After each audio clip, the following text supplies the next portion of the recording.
not sure we should expect to see each other again. I couldn't bear that. I have to see you again. Please. God, you're so beautiful. Ahmed. I'm married. No, no, no! All right, everybody, cut! Cut! Will someone please tell me what these actors are meant to be doing? I'm wrong, I must be wrong. I thought this was a love scene. My dear Valerie, you are not discussing the weather with this man. You are about to commit adultery with him. Oh. Make a big pause before you say I'm married. Ahmed, count to 5, you turn, then say your line. Okay, let's see it.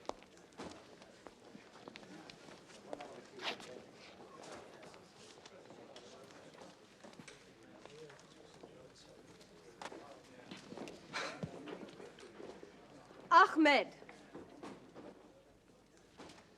I'm married. No, darling. Can you count to 5? I did. Count to 10, then. This is no hide-and-seek counting, my dear.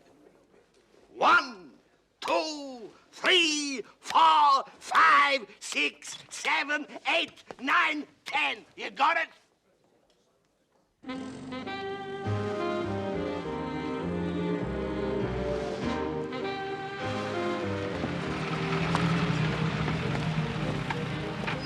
Morning. Captain Hastings and Monsieur Poirot. Guests of Bunny Saunders. Ah, yes. Very young, of course, to be directing his first picture. But what a break, getting Valerie Sinclair to star. Yes, films are very boring, Hastings. But the actors who are paid to deceive us, now they are interesting, huh?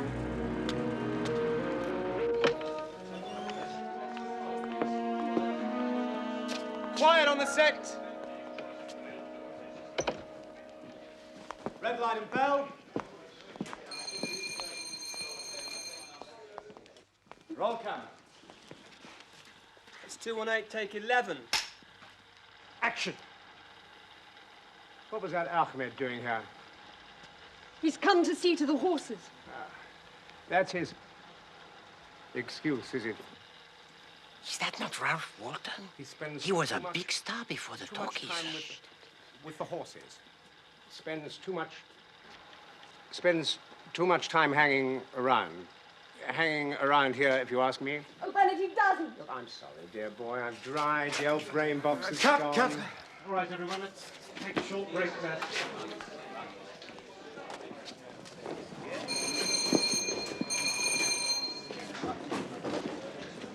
Going. I don't want to hear anything more. Mr. Reed, And now. You understand?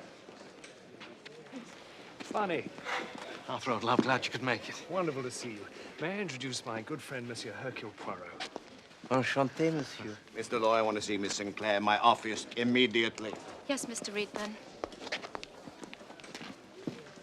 Here, I must apologize for Reedburn. He's the head of the studio. No matter. He is obviously a busy man. Yes, he's just instructed me to sack Ralph Walton. Good God. Well, the truth is, old Ralph is past his best, but get him on a good day and you won't find a better actor anywhere. I suppose I've got to do it. Reedburn really hates it. Please forgive me for just one. What a terrible thing. Ah, Monsieur Poirot. Good morning, Your Highness. Oh, Paul, please. After all you did for my family. Oh, not at all. And what brings you to Parade Studios? Sheer good fortune, huh? My associate, Captain Hastings, How do you do? and your director are very old friends. Oh, excellent. Well, welcome. Thank you. Right, you now, Charlie. You treat me like a child. But I'm the biggest box office draw this studio has. True. But without the studio, you would be nothing. Without me, you wouldn't even be in pictures. Perhaps I would have been better off. Perhaps, but I doubt it. You're too ambitious for that. You know, you are even more beautiful when you're angry. Have you thought any more about my little proposition, my dear?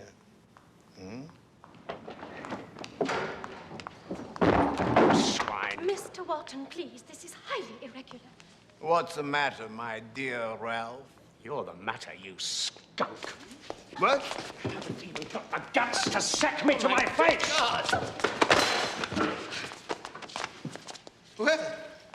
Well, Ralph. You seem to have lost your manners as well as your talent. A shame. You used to be such civilized company. To get level with a snake, you have to crawl on the ground. See that Mr. Walton is escorted off the premises at once. You haven't heard the last of me, Reedburn.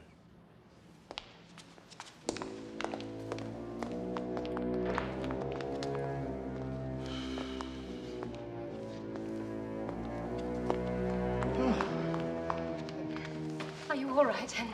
Of course I'm all right, and don't call me Henry. Go!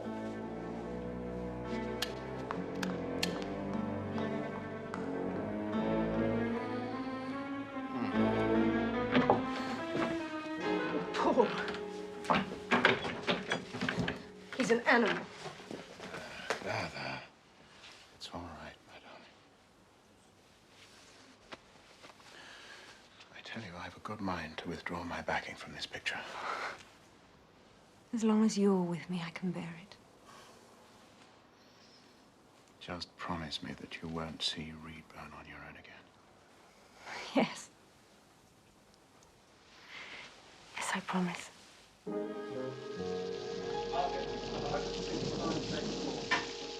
Action! The bad wound. You're lucky it's in your arm. In my people's struggle, one life counts for nothing.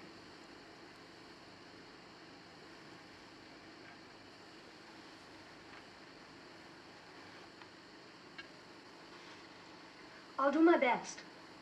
But you ought to see my husband. I feel that I shall be safe in your hands.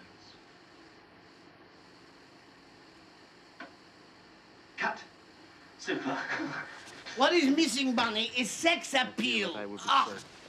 The demure doctor's wife is drawn irresistibly towards this handsome young fellow.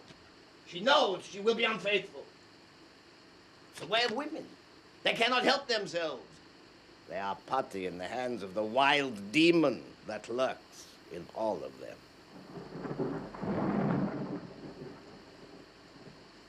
Why can't I have another drink, eh? Why can't I have another drink? Does bloody Reedburn own this studio or something? What if he does? He doesn't own me. And I can have a drink if I like.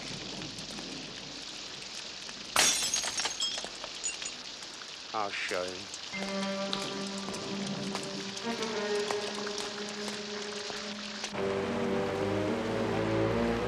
Mr. Reedburn's house just coming up, miss. Stop just here.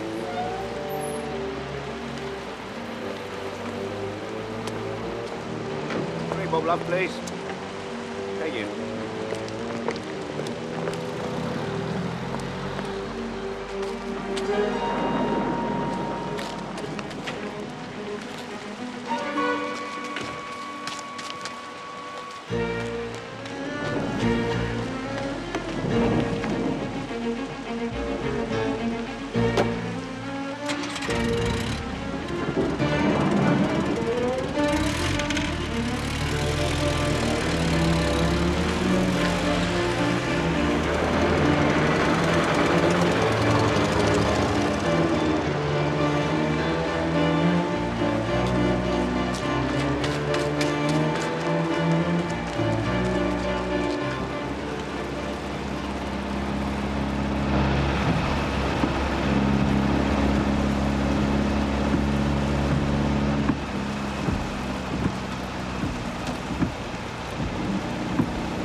Inspector. Something really terrible has happened. Please send some men at once. Thank you.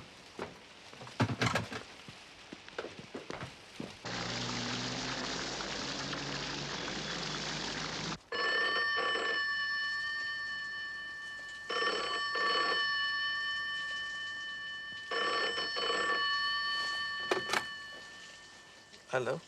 Is that Hercule Poirot? Yes? It's Paul of Marinia. Ah, Your Highness. Please, Poirot, Paul. Pardon, Paul. The most awful things happen, Poirot. I desperately need your help. Yes? Valerie's in trouble. Serious trouble. Mon Dieu, is she with you? She's just telephoned. I'll do anything I can to help. You see, Poirot, Valerie and I are engaged to be married. I had no idea. No, it's not generally known. You see, my family would never approve if there was the slightest hint of scandal. Where is Mademoiselle Sinclair now? She's at a house near Reedburn's. It's called the Willows. How did she come there? She just ran to the nearest house. Is she implicated in a criminal matter? I fear so. Whatever your family might think, my friend, you must call the police. That's already happened. They have been called? Yes. Excellent. Be straightforward with them and they will be discreet. I was against it at first, but the people at the Willows, the Oglanders, insisted. Yes. But I'm worried about the publicity. I will do everything in my power to protect your reputation. But I must know exactly what happened.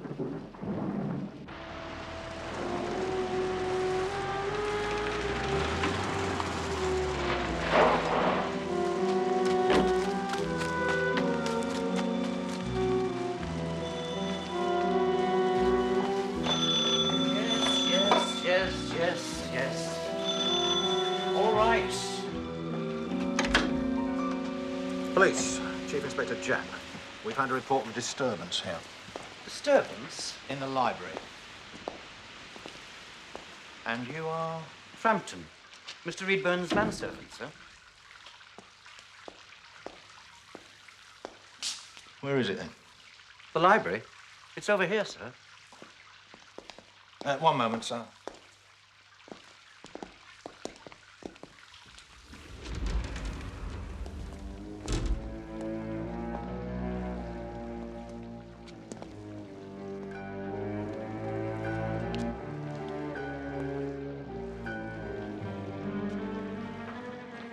Holy Mother of God!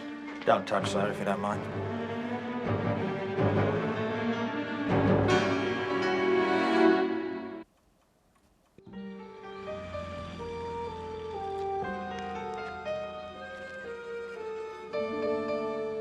Well, it all happened so quickly, Chief Inspector. The four of us were playing bridge when suddenly there was this commotion at the window. We were astonished to see a young lady beating at the panes.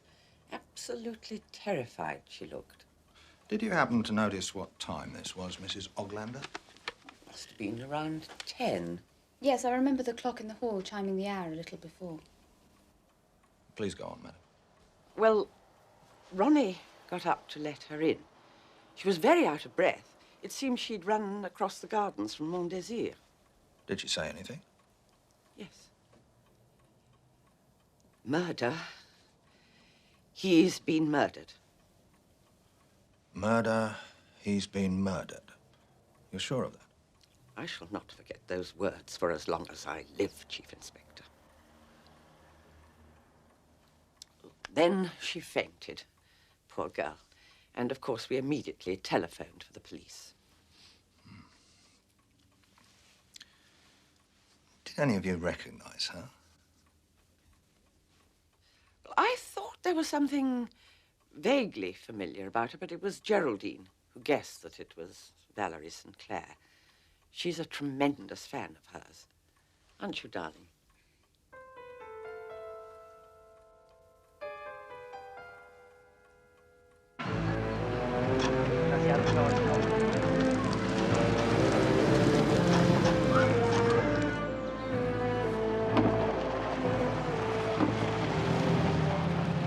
Now remember, mon ami, it is important that we keep a discreet silence about our connection with Prince Paul and Mademoiselle Sinclair. Oh, yes. Right.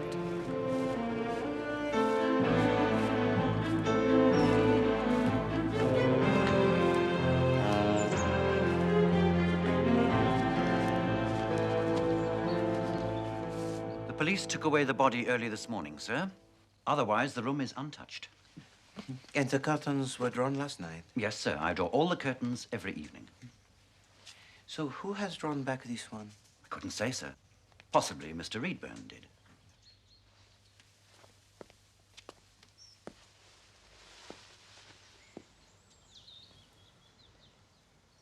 What is this house?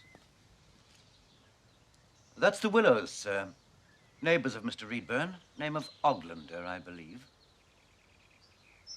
Ah, yes. The Oglanders. Excuse me, please.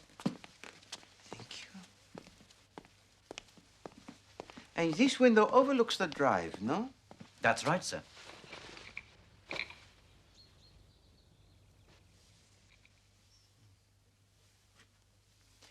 Tell me, was Monsieur Reedburn expecting any visitors late last night? He didn't say so, sir. But after Mr. Saunders had left... Barney Saunders? That's right, sir. He and Mr. Reedburn were viewing rushes in the projection theatre. Mr. Saunders left at about 9:30, I think it was. And later? Well, sir, Mr. Reedburn gave instructions he was not to be disturbed. In the library, that is. And you saw nobody arrive? No, sir. But, of course, they may have come in by the side door without my knowing. May I?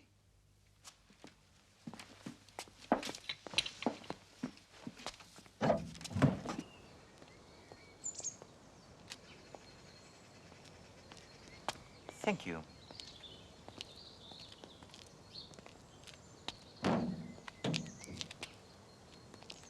Was Monsieur Reedburn in the habit of admitting the visitors late at night by this door?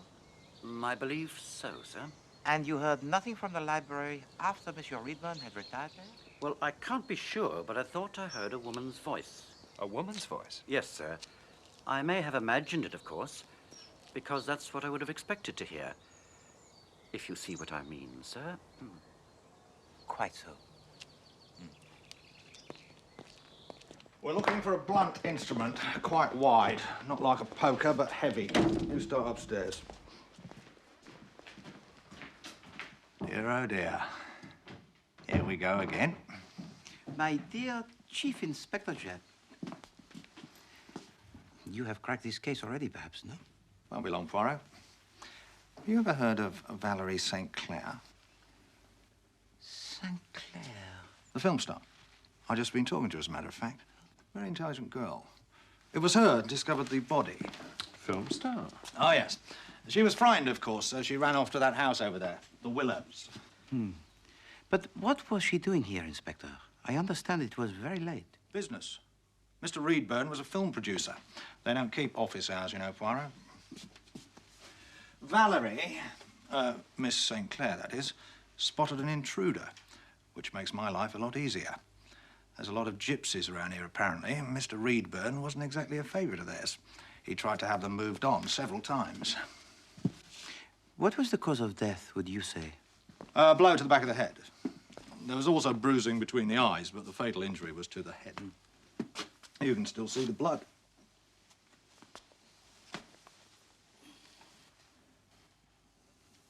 So he was lying on his back?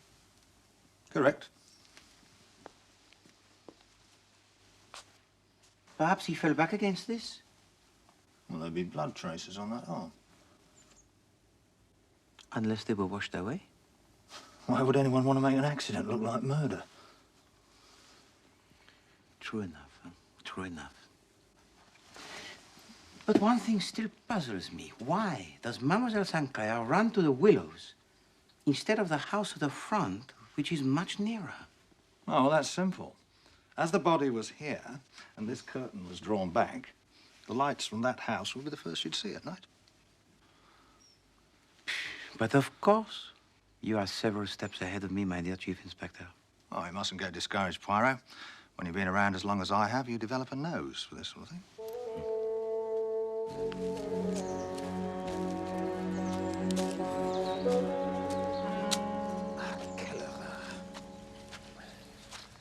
Poor Valerie St. Clair had to come this way in the dark. Do you reckon Jab's onto something? This gypsy business, I mean. A man like Reedburn had enemies, huh? Too many.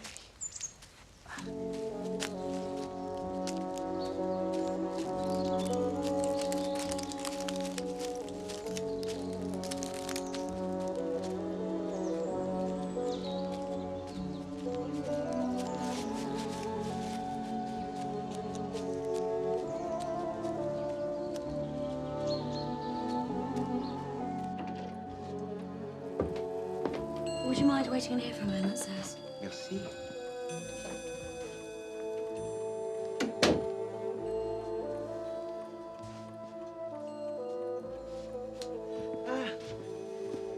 La famille et Hastings.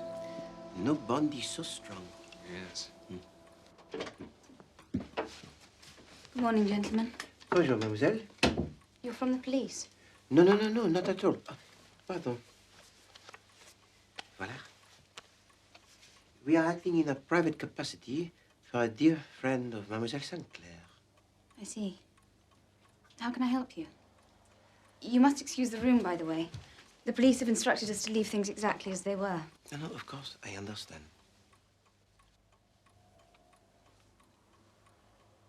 You were playing bridge last night, Yes.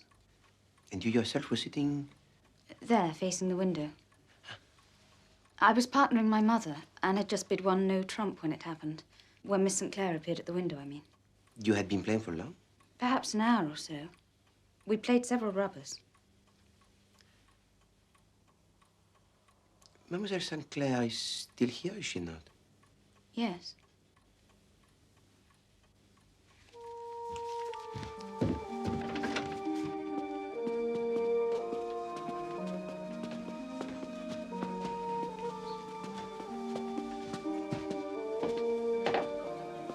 Thank you.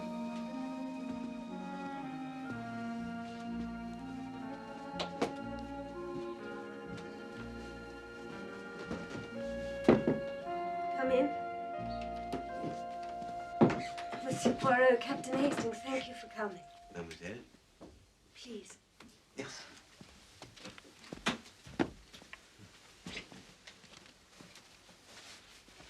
I saw you on the set yesterday. Ah. Paul insisted on calling you last night. Perhaps you could tell us what happened. It was dreadful. Utterly dreadful. You might as well know Reedburn was blackmailing me. I can't tell you why, so please don't ask me, but for Paul's sake, for both our sakes, I tried to come to terms with him. Dear God, I can't say I'm sorry he's dead. But believe me, I didn't kill him. I swear it. Just tell me what happened, my dear lady. I agreed to meet him last night. I was desperate, you understand. Well, last week he forced me to sign another 3-year contract with the studio. But he wanted still more. More? He said he was in love with me. I don't need to tell you what he was after. I could see no way out. He asked me to meet him last night in the library at 9:45. Courage, mademoiselle.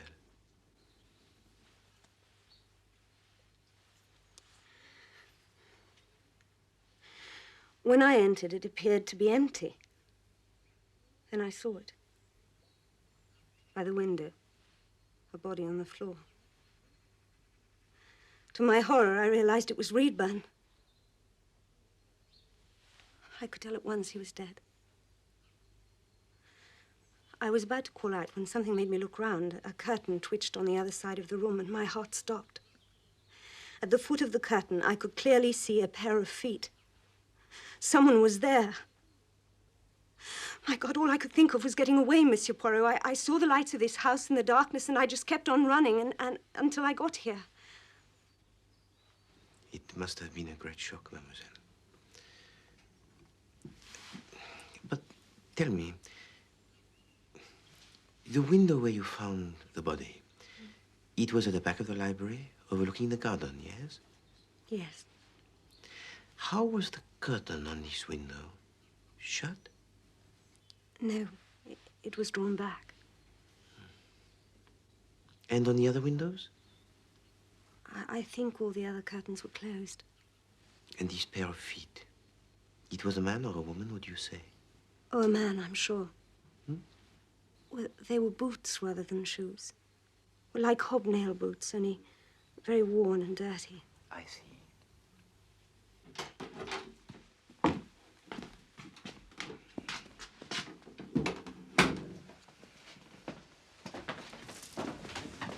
Begging your pardon, sir. Mrs. Oglander would like a word with you if you wouldn't mind waiting for a while in the drawing room. No, by all means.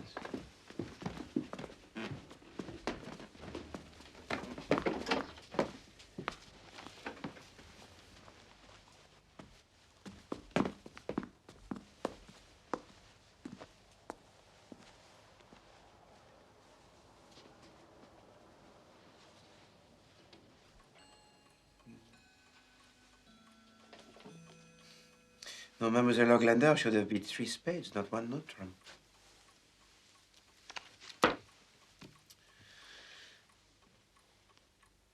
Tiens. 2, 4, 6. 2, 4, 6. 2, 4, 6. There are only 51 cards here. There is 1 card missing.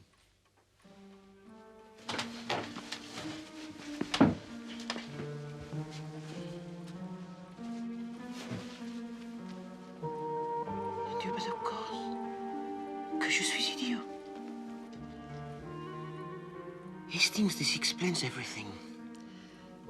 There is no king of clubs.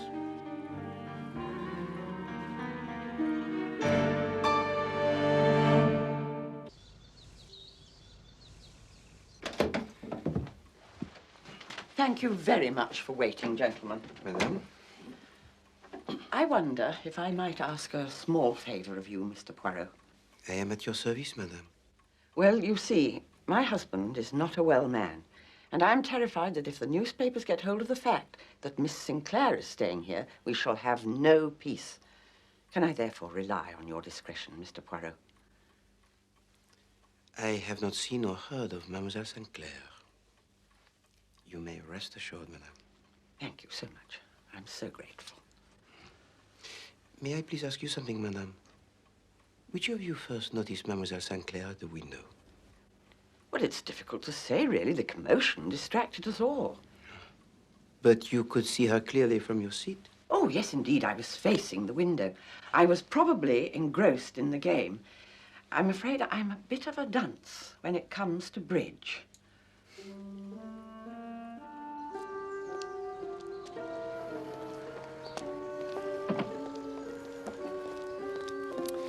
You're up to something, Poirot. I'm dashed if I know what.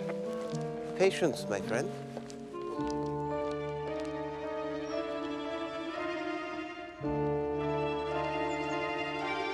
Right, get him in line. All right, none of your half-larks. Just get them off. This is a serious inquiry. Get their names on the labels and give your boots to the constable. What? You'll get them back, don't worry. They're going to be looked at by a film star. God help her. You know, Poirot, there's a bit more to this modern art than you might think. It isn't just that they don't know what they're doing, even if it might look like it. This is most unpleasant, Hastings. A pal of mine was telling me that what they're trying to do is to show all the sides at the same time. Save us the trouble of walking around the back. It's quite a clever idea in a way. I mean, take this fellow, for instance. I mean, that bit might be his front and his back as well, if you get my meaning. It's all quite scientific, really. Trouble is, most of the time, they're half mad with booze and drugs, so what they see isn't all that reliable. It's the artistic temperament, that's the problem. What have you got there? Oh, Bunny, what are you doing here? Looking for you and Monsieur Poirot, actually. Prince Paul said you'd be here. Oh, what's up? Well, look, it may be nothing important. When I was driving back from here last night, I nearly ran straight into Ralphie Walton coming the other way, swerving around like some mad dervish he was. So you think he was coming here to see Monsieur Ridburn, intent on revenge? Well, I don't know, but he certainly didn't look like a man paying a social visit. He doesn't wear hobnail boots, does he? Walton, I mean. Beg pardon, sir, but there's a telephone call from Mr. Saunders. For me? Yes, sir. Who on earth could be calling me here? Excuse me. So, did Ralph Walton kill Reedburn? That is the big question, mon ami. What about the missing bridge card? It is in my pocket. I don't understand. Well, there is no great mystery. The missing card was in the box all the time. It had simply not been taken out with the others. C'est tout. Well, that was Prince Paul.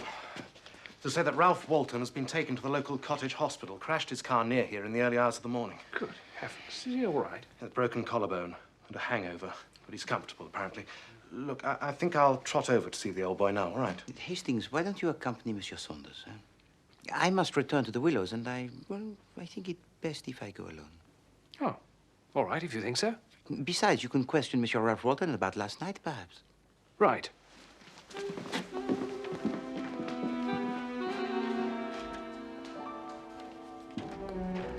Hop in then, Arthur. Right.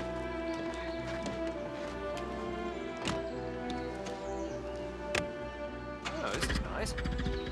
I saw Freddie Dixon driving one down at the track, so I thought I'd get one myself. Twin SU carbs, isn't it? Yeah, it's a bit thirsty. Quick.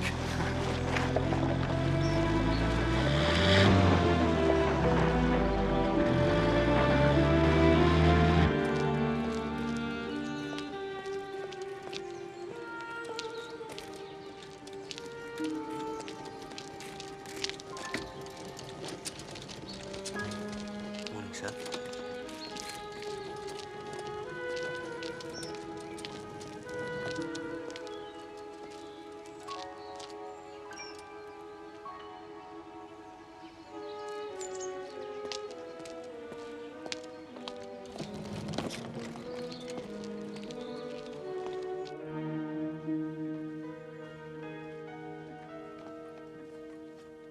Mr. Poirot?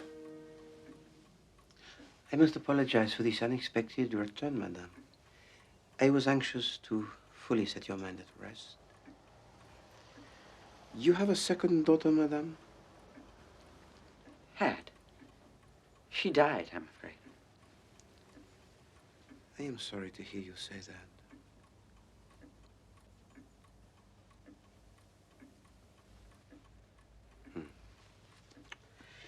In my country, we Belgians have great respect for la mère de famille, the mother. She is all important. Do not worry. I think it unlikely that the police will ever learn the truth.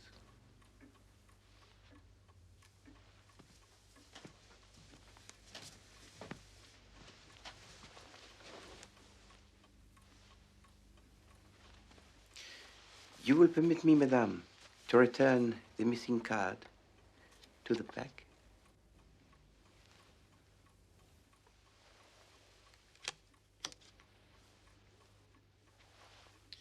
To play bridge for over 1 hour with only 51 cards, that is not very believable, madame.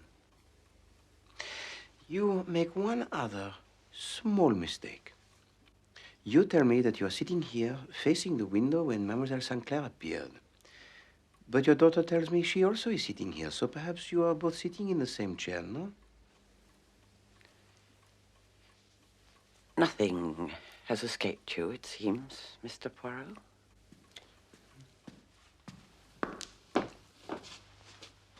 You are feeling better, mademoiselle? Yes, much better, thank you. Mademoiselle,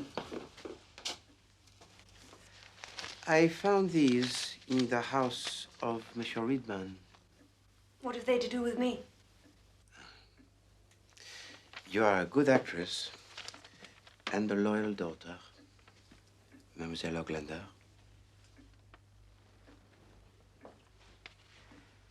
This is your father, Monsieur Oglander. No? And this man, Monsieur Hawtrey, he is also your father. You can't be serious.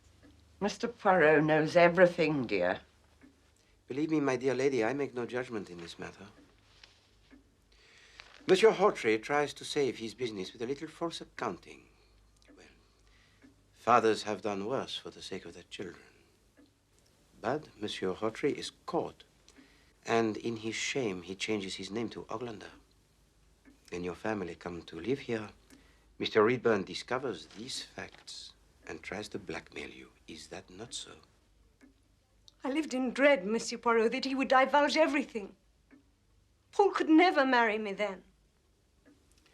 I think it is best if you keep these, mademoiselle.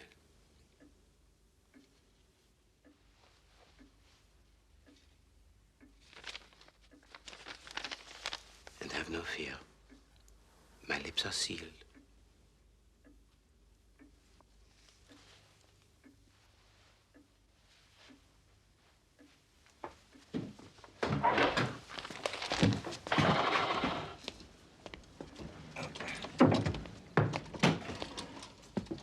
I say, Val, what are you doing up? No, I should be careful. We just saw that little French chap snooping his way back up here.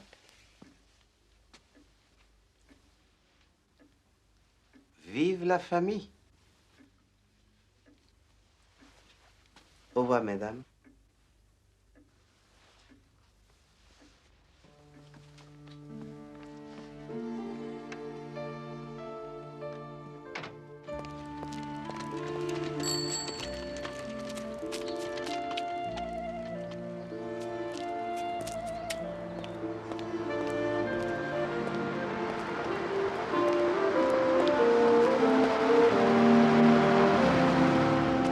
Like a lift back to town, Poirot?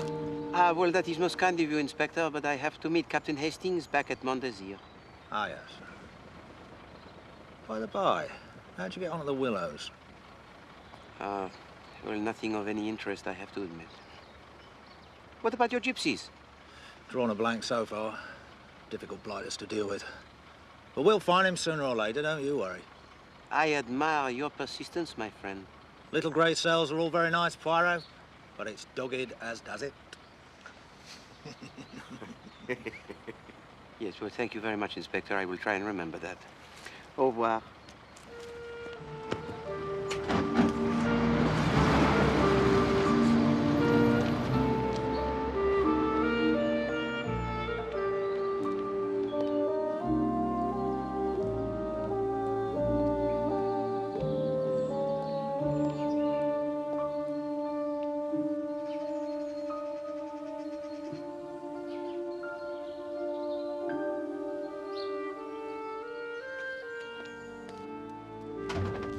Ah, Poirot. How is Monsieur Walton? Seemed pretty cheerful, all things considered. Claims he intended to give Reedburn a good hiding, but by the time he'd got his courage up, he was in no fit state. No, it does not matter, Hastings. The case is closed. You mean you've caught the murderer? There is no murderer. What? There is no murderer because there is no murder. But Reedburn's body was found in that window with a hole in the back of his head. Wrong window, Hastings. This was where the body lay first. Regard, mon ami. You see this blood stain? Uh-huh. Now remember, Chief Inspector Japp said that there was bruising on the face of Monsieur Reedburn, huh? The reason? Because someone punches him between the eyes. Monsieur Reedburn falls backwards, hits his head against this arm, and slips to the floor. That is an accident. It is not murder. But if he fell here, why did he end up over there? Well, it is not impossible, you know, to drag the body across the floor. But why take it over there? Because it was essential for their plan. Their plan? Yes.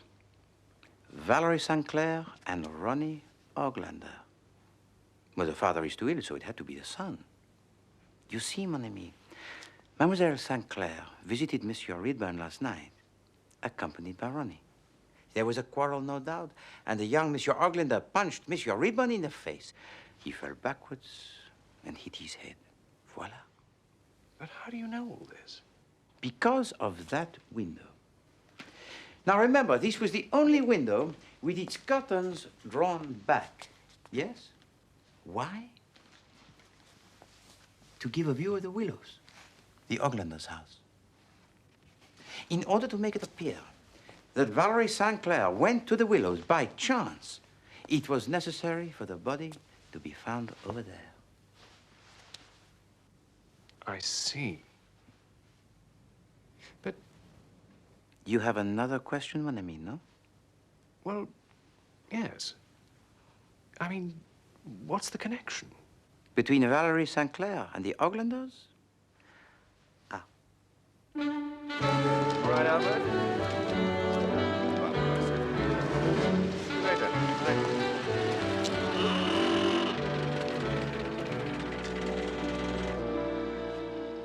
What was that Ahmed doing here? He's come to see to the horses. That's his excuse, is it? He spends too much time hanging around here, if you ask me. Oh, Bernard, he doesn't. I'm still your husband, Vivian. Just don't ever forget that.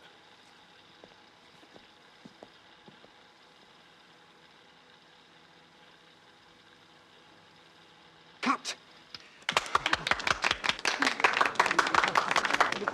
Excellent. Bunny. Excellent. Very good, Ralphie. Excellent. Right, well, we'll print that one. Now then, onwards and upwards, we'll move on to scene 64. As long as that one's clear. Monsieur Poirot, have the police made an arrest? No, it seems not. And from what I hear, the trail has gone cold. Well, the very idea that Val could have been involved was always preposterous. Open up the doors and get some air in here. But I thought... No, Hastings. Look, it seems to me... My friend, you are barking up the wrong bush. The case of Monsieur Reedburn will remain, I fear, one of that great body of unsolved cases.